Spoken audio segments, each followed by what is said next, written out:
इस वक्त India alliance Narendra Modi के खिलाफ हर हथकंडा चला रहा है, हर बात में साजिश का एंगल घुसेड़ देता है, हर बात में राजनीति ले आता है, हर बात में लोगों को उकसाना इंडी गठबंधन की आप सोची समझी रणनीति कह सकते हैं। और ये पिछले कुछ वक्त से लगातार हो रहा है कि कैसे पब्लिक को पिन मारो, किसी ना किसी मुद्दे पे तो पब्लिक सड़क पर आए, बांग्लादेश जैसे हालात हो जाएं। क्योंकि आप देखिए, आज वक्फ बिल को लेकर भयंकर विरोध किया इंडी गठबंधन, कह दिया कि मुसलमानों के खिलाफ साजिश हो रही है। इसी तरह से बांग्लादेश के हालात दिखाकर भारत में लोगों को उकसाने वाले बयान दिए जा रहे हैं।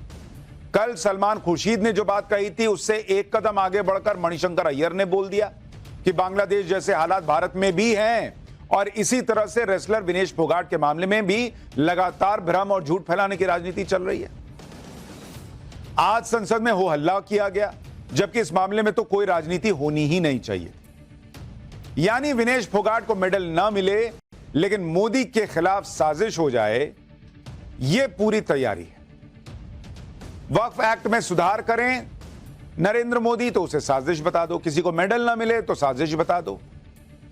गजब हाल बना रखा है इन लोगों ने। राजनीति का कोई तो लेवल होना चाहिए। भले ही आपको नरेंद्र मोदी पसंद नहीं आए, लेकिन ऐसी राजनीति तो ना की जाए जिसमें देश के बारे में कुछ सोचना ही नहीं है। सिर्फ यह सोचना है कि कैसे नरेंद्र मोदी को हटाया जाए। चुनाव में कर नहीं पा रहे तो कभी बांग्लादेश मॉडल देखते हैं, कभी श्रीलंका मॉडल देखते हैं। मतलब इनका हाल वो है कि पड़ोस में आग लगी है और ये सोच रहे हैं कि कैसे घर से, अपने घर से किसी को निकालना है, तो उसके लिए अपने घर में भी आग लगा क्यों ना लगा ली जाए। क्योंकि जहां जहां पड़ोस में आग लगी है तो सब बाहर खड़े हैं, घर जलता देख रहे हैं। अपना घर जलाना पड़े तो जल जाए, लेकिन नरेंद्र मोदी कम से कम बाहर निकले प्रधानमंत्री आवास। विनेश फोगाट के मामले में तो राजनीति चल ही रही थी, लेकिन आज वक्फ बोर्ड को लेकर भी भयंकर पॉलिटिक्स शुरू हो गई। क्योंकि जैसा कि हमने आपको पहले ही बताया था, आज वक्फ एक्ट में बदलाव करने वाला संशोधन बिल लोकसभा में पेश कर दिया गया। वक्फ एक्ट को लेकर भी इंडी गठबंधन अपनी वही राजनीति खेल रहा है। वक्फ एक्ट को लेकर भी मुसलमानों में डर का माहौल पैदा किया जा रहा है। मुसलमानों के खिलाफ मोदी सरकार साजिश कर रही है। वही सीए, वही एनआरसी वाला नैरेटिव कि मोदी को खत्म करना चाह रहे हैं वगैरह वगैरह, मोदी पर, मुसलमानों पर अत्याचार हैं कर रहे हैं नरेंद्र मोदी। मोदी सरकार मुसलमानों की जमीन छीनना चाहती है। मोदी सरकार में मुसलमान सुरक्षित नहीं है। वही घिसा पिटा राग फिर से तेज आवाज के साथ बोलना शुरू कर दिया गया। लेकिन रिफॉर्म कोई भी हो, हर रिफॉर्म में विपक्ष का एक ही काम है, ऐसे लंगी लगा दो, पैर लगा दो, अड़ंगा लगा दो। इस बार तो उनका फेवरेट सब्जेक्ट भी है। भले ही वक्फ एक्ट में संशोधन करके गरीब मुसलमानों का ही भला किया जा रहा है, देश में समानता लाई जा रही है। हमने आपको विस्तार से बताया था कि वक्फ एक्ट में कैसे मुसलमानों को ऐसे अधिकार मिले हैं जो किसी धर्म को नहीं मिले। यानी समानता का लेवल क्रिएट किया जा रहा है। लेकिन वक्फ एक्ट में संशोधन को मुसलमानों के खिलाफ बताकर माहौल बनाने का काम शुरू हो गया।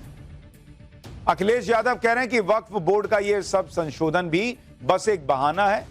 रक्षा, रेल, नजूल लैंड की तरह जमीन बेचना निशाना है। वक्फ बोर्ड की जमीनें डिफेंस लैंड, रेल लैंड, नजूल लैंड के बाद भाजपाइयों के लाभार्थ योजना की श्रृंखला की एक और कड़ी मात्र है। भाजपा क्यों नहीं खुलकर लिख देती भाजपाई हित में जारी, इस बात की लिखकर गारंटी दी जाए कि वक्फ बोर्ड की जमीनें बेची नहीं जाएंगी। भाजपा रियल स्टेट कंपनी की तरह काम कर रही है। उसे अपने नाम में जनता के साथ जमीन लिखकर नया नामकरण कर देना चाहिए, भारतीय जमीन पार्टी। ये अखिलेश यादव कह रहे हैं। और यह सारा नैरेटिव या तो मुसलमान वोट बैंक के लिए है, या मुसलमान के अंदर वो जो आग जलाने की कोशिश की जा रही है कि सड़क पर उतरे लोग, उसका प्रयास एक तरह से दिखता है। अखिलेश यादव ने आज लोकसभा में वक्फ बिल का कैसे विरोध किया, एक बार वो देखिए, फिर आपको बताऊंगा अमित शाह और अखिलेश यादव के बीच टकराव क्यों हुआ, क्या ऐसा कह दिया अखिलेश यादव ने कि अमित शाह भड़क गए। ये बिल जो इंट्रोड्यूस हो रहा है, ये अध्यक्ष महोदय बहुत सोची समझी राजनीति के तहत हो रहा है। अध्यक्ष महोदय जब लोकतांत्रिक तरीके से चुने जाने की पहले से प्रक्रिया है तो उसको नॉमिनेट क्यों किया जा रहा है। वहीं जहां अन्य धार्मिक जो मसले हैं, बॉडीज हैं, उनमें कोई गैर बरादरी का नहीं आता है। मान लीजिए वक्फ बोर्ड में गैर मुस्लिम को शामिल करने का औचित्य क्या बनता है। और अध्यक्ष महोदय, इतिहास के पन्नों को अगर हम पलटें, अगर आप जिला अधिकारी को सब ताकत दे देंगे, उन इतिहास के पन्नों को मैं नहीं पलटना चाहता हूं कि एक जगह पर एक जिलाधिकारी महोदय ने क्या किया था, उसकी वजह से आज और आने वाली पीढ़ी तक को भी सामना करना पड़ा। अखिलेश यादव चाहते हैं कि जो दूसरे धर्मों के बोर्ड को सहूलियतें मिली हुई हैं, जो उनके लिए व्यवस्था है, वही वक्फ बोर्ड के लिए होनी चाहिए। तो पहले बॉस इतने साल में वक्फ बोर्ड को जो एकदम सुप्रीम पावर दिया, वो दूसरे धर्मों को भी तो देनी थी। तब आपने नहीं सोचा कि वक्फ को तो हमने वो पावर दी है जो किसी धर्म को नहीं दी। कह रहे हैं कि भाई दूसरे धर्म के व्यक्ति की वक्फ बोर्ड में क्या जगह है। दूसरे धर्म के लोगों के जमीन पर वक्फ बोर्ड दावा ठोक देता है, वो ठीक है। वक्फ बाय यूजर, ये क्या चीज चल रही है। जिला अधिकारी को पावर देंगे तो क्या हो जाएगा। और वक्फ को जो पावर है, जिससे जमीन जो है इसकी उसकी, जिसकी 1500 साल पुराना मंदिर भी जो है वो वक्फ का हो जा रहा है, पूरा का पूरा गांव वक्फ का हो जा रहा है। वक्फ कुछ करे तो ठीक है, जो संवैधानिक व्यवस्था के हिसाब से हो वो इन लोगों को ठीक नहीं लगता। इसी बीच अखिलेश यादव ने कुछ ऐसा भी कहा जिससे गृह मंत्री अमित शाह भड़क गए। एक बार देखिए क्या हुआ वहां। अध्यक्ष महोदय, सच्चाई ये है कि भाजपा अपने हताश, निराश, आप तो उस कानून चंद कट्टर समर्थकों के तुष्टीकरण के लिए ये बिल लाने का काम कर रही है। अखिलेश जी, अध्यक्ष महोदय, आज तो हमारे आपके अधिकार कट रहे हैं। मैं याद कीजिए अध्यक्ष महोदय, मैंने आपसे कहा था कि आप लोकतंत्र के न्यायाधीश हैं, और मैंने अध्यक्ष महोदय सुना है इस लॉबी में कि कुछ अधिकार आपके भी छीने जा रहे हैं। उसके लिए हम लोगों को लड़ना पड़ेगा आपके लिए। अध्यक्ष जी, अध्यक्ष महोदय, मैं इस बिल का विरोध करता हूं। अध्यक्ष के अधिकार अखिलेश जी सिर्फ विपक्ष के नहीं है, पूरे सदन के हैं। इस तरह की गोलमोल बात आप नहीं कर सकते हो। आप नहीं हो अध्यक्ष के अधिकार के संरक्षक। हालांकि इस बातचीत के बीच अखिलेश यादव ने एक बात तो अच्छी कह दी। उन्होंने कहा बीजेपी अपने कुछ कट्टर समर्थकों के लिए ऐसा बिल लेकर आई। चलिए, कम से कम वो ये तो मान रहे हैं कि बीजेपी के कुछ ही समर्थक कट्टर हैं। सवाल तो यह है कि आपके कितने समर्थक कट्टर हैं जो आप इस बिल का विरोध कर रहे हैं। उनकी संख्या इतनी कितनी ज्यादा है कि आपको इस बिल का विरोध करना पड़ रहा है, जो दूसरे धर्मों के साथ न्याय करने की व्यवस्था करने जा रहा है। सरकार ने संसद में जो बिल पेश किया है उसके विरोध में देखिए कौन कौन सी पार्टियां खड़ी हो गई।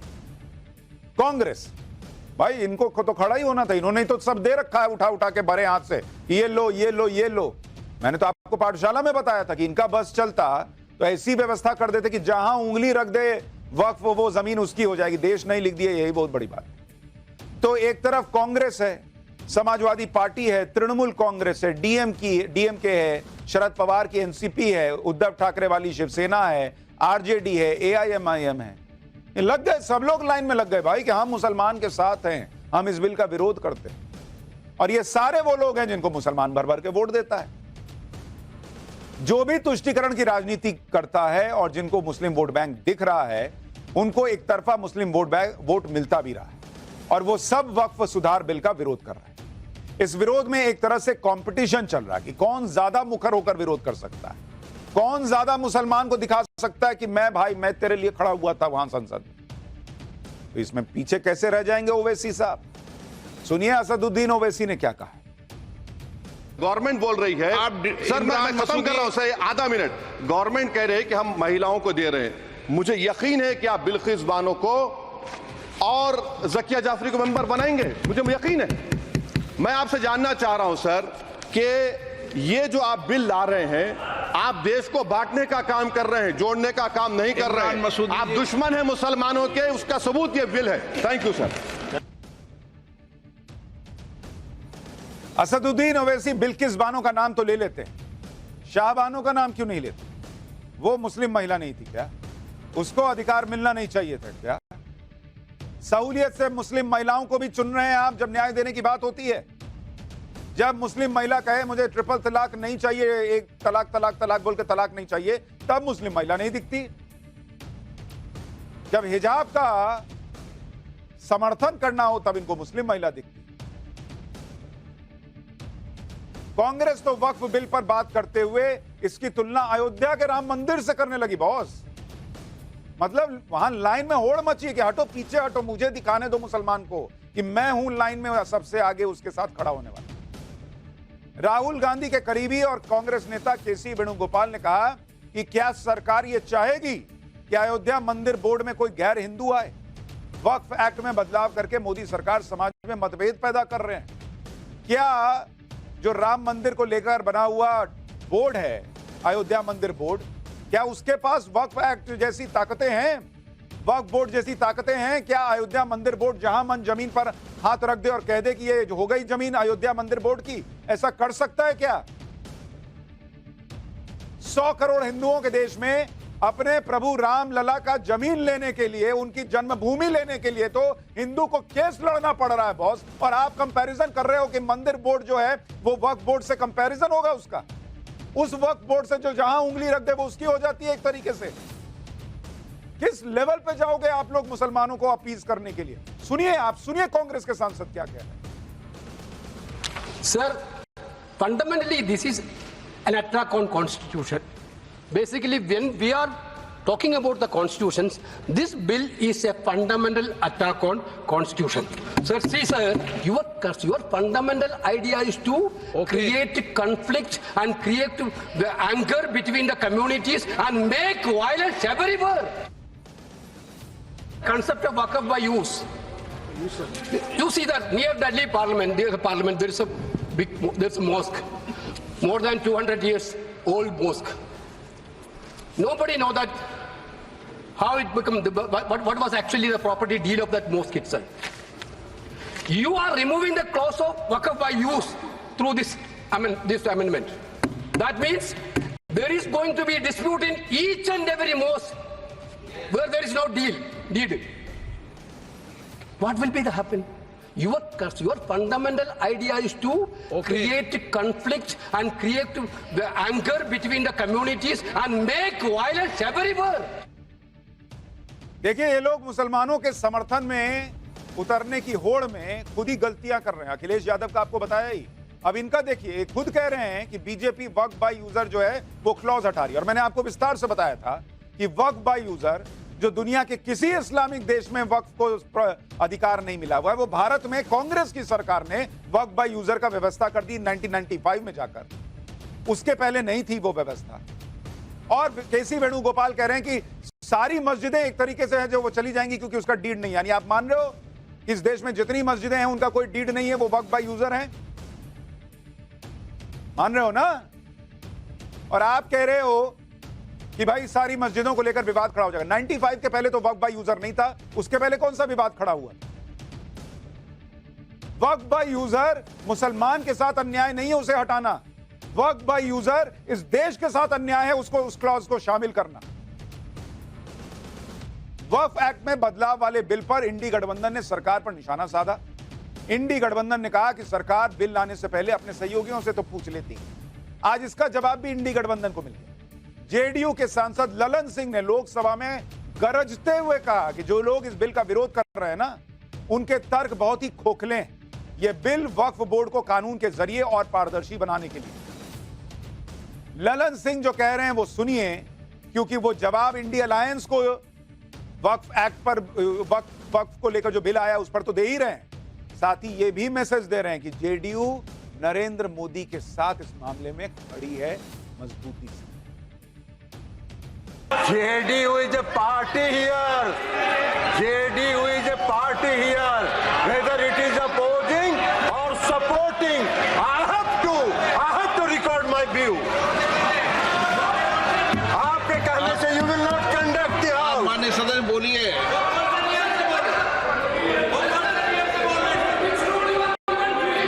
अध्यक्ष महोदय, कई माननीय सदस्यों कई माननीय सदस्यों की बात सुनने से ऐसा लग रहा है जैसे यह जो संशोधन लाया गया वक्फ बोर्ड के कानून में यह मुसलमान विरोधी है। कहां से ये मुसलमान विरोधी है? कौन सा इसका कानून मुसलमान विरोधी बताता है? यहाँ उदाहरण दिया जा रहा है कि अयोध्या की मंदिर गुरुवायु, अरे मंदिर और संस्था में अगर अंतर आपको नहीं समझ में आ रहा है तो आप कौन सा तर्क खोज रहे हैं? अरे ये मंदिर नहीं है, आपके मस्जिद को छेड़छाड़ करने का प्रयास नहीं किया जा रहा है। यह एक कानून से बना हुआ संस्था है। उस संस्था को पारदर्शी बनाने के लिए कानून बनाया जा रहा है। वक्फ एक्ट में क्या बदलाव होगा, क्या नहीं होगा, उससे मुसलमानों को कितना फायदा होगा, बिना कुछ जाने विरोध में आरोप लगाने शुरू कर दिए। सरकार ने जो बिल संसद में पेश किया है वो मुसलमानों की भलाई के लिए। उससे वक्फ बोर्ड में ट्रांसपेरेंसी आएगी, लोगों की जिम्मेदारी तय। आप देखिए कि बिल में क्या क्या है। एक तो वक्फ परिषद में केंद्रीय मंत्री, 3 सांसद, मुस्लिम संगठनों के 3 नुमाइंदे, मुस्लिम कानून के 3 जानकार, सुप्रीम कोर्ट या हाई कोर्ट के 2 पूर्व जज, 1 प्रसिद्ध वकील, नेशनल लेवल पर मशहूर 4 हस्तियां, केंद्र सरकार के अतिरिक्त या संयुक्त सचिव। और सबसे बड़ी बात कि इनमें कम से कम 2 महिलाओं का होना जरूरी है।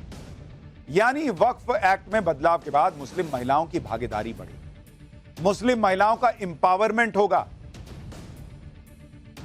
यही बात है कि अल्पसंख्यक मामलों के मंत्री किरण रिजिजू ने कहा कि इस बिल से किसी का हक छीनने की बात तो छोड़ दीजिए, जिनको हक नहीं मिला उन्हें तो हक दिया जा रहा है।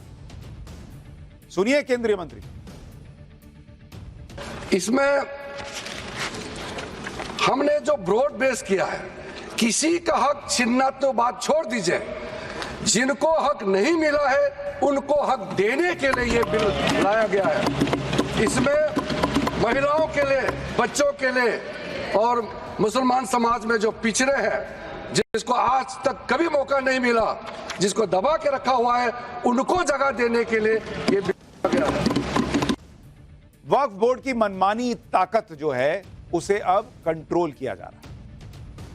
बोर्ड में चुनिंदा लोगों का दखल है, इस चीज को खत्म किया जा रहा है। बोर्ड के कामकाज में कोई पारदर्शिता ही नहीं थी। क्यों ना हो बॉस, सिर्फ इसलिए कि मुसलमान का वोट लेना है इसलिए तुमको जो करना है करो। तुम एक काम करो, तुम यूसीसी में मत आओ, एक काम करो तुम एनआरसी का विरोध कर दो, एक काम करो तुम सीए से तुम्हारा कोई लेना देना नहीं है लेकिन तुम फिर भी विरोध करो, हम तुम्हारे साथ दे देंगे। एक काम करो, तुमको जिधर मन करे उधर हाथ रख दो, बोल दो ये हमने जमीन वक्फ कर दी, ये हम पावर तुमको देते। चल क्या रहा है बॉस?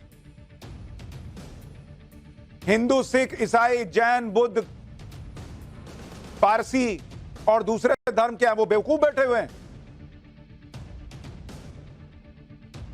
पुराने वक्फ बिल से ये सारी चीजें चल रही थी जिसे अब सरकार बदल रही है। यहां आपको यह भी समझना चाहिए कि कैसे मुस्लिम वोट की पॉलिटिक्स के चक्कर में साल 1995 और 2013 में वक्फ बोर्ड को कानून के तहत वो ताकतें दी गई जो आजादी से पहले के वक्फ कानून में नहीं थी, और ऐसे प्रावधान कर दिए गए जो इस्लामिक लॉ के मुताबिक नहीं थे, जैसे वक्फ बाय यूजर, जिसे 1995 में नरसिम्हा राव सरकार ने जोड़ा। यह कानून दुनिया के किसी इस्लामिक देश में नहीं है। वक्फ बाय यूजर मतलब है जिस संपत्ति के वक्फ होने के कागजात ना भी हों, आप उसे धार्मिक काम के लिए इस्तेमाल करते हो, आप उसे वक्फ कर सकते हैं। मतलब एक तरह से खुली छूट मिल गई कि जिस जमीन पर उंगली रख दो वो तुम्हारी टाइप। आप ये समझिए कि यह प्रावधान कितना ताकतवर है कि राम जन्मभूमि केस और ज्ञानवापी केस में वक्फ बाय यूजर प्रावधान का इस्तेमाल हुआ था। वक्फ बोर्ड को जो ताकतें कांग्रेस की सरकारों के समय से दी गई थी, उसका कैसे फायदा उठाया गया आप वो भी देखिए। मध्य प्रदेश वक्फ बोर्ड ने बुरहानपुर में 3 ऐतिहासिक इमारतों को वक्फ संपत्ति घोषित कर दिया और इसके लिए बाकायदा नोटिफिकेशन जारी कर दिया, जिसके खिलाफ आर्कियोलॉजिकल सर्वे ऑफ इंडिया ने हाईकोर्ट में याचिका लगाई। हाईकोर्ट ने मध्य प्रदेश वक्फ बोर्ड को तगड़ी फटकार लगाई। हाईकोर्ट ने तीनों ऐतिहासिक इमारतों को वक्फ प्रॉपर्टी नहीं माना। हाईकोर्ट ने कहा कि ये तीनों संपत्ति वक्फ बोर्ड से पहले की। हाईकोर्ट ने कहा कि प्राचीन स्मारक संरक्षण अधिनियम 1904 के तहत आने वाली संपत्तियों पर वक्फ बोर्ड कैसे अपना अधिकार जता सकता है। 26 जुलाई को इसी मामले पर सुनवाई के दौरान हाईकोर्ट के जज जस्टिस जीएस आहलूवालिया ने कहा था कि पूरे देश को ही वक्फ प्रॉपर्टी घोषित करने का नोटिफिकेशन जारी कर देंगे तो क्या नोटिफिकेशन वैलिड हो जाएगा क्या? हाईकोर्ट के जज कह रहे हैं कि मतलब गजब हिसाब चल रहा है बॉस। कल को तुम कह दोगे कि भारत जो है वो वक्फ प्रॉपर्टी, तो भारत तुम्हारा हो जाएगा, भारत वक्फ की प्रॉपर्टी हो जाएगा।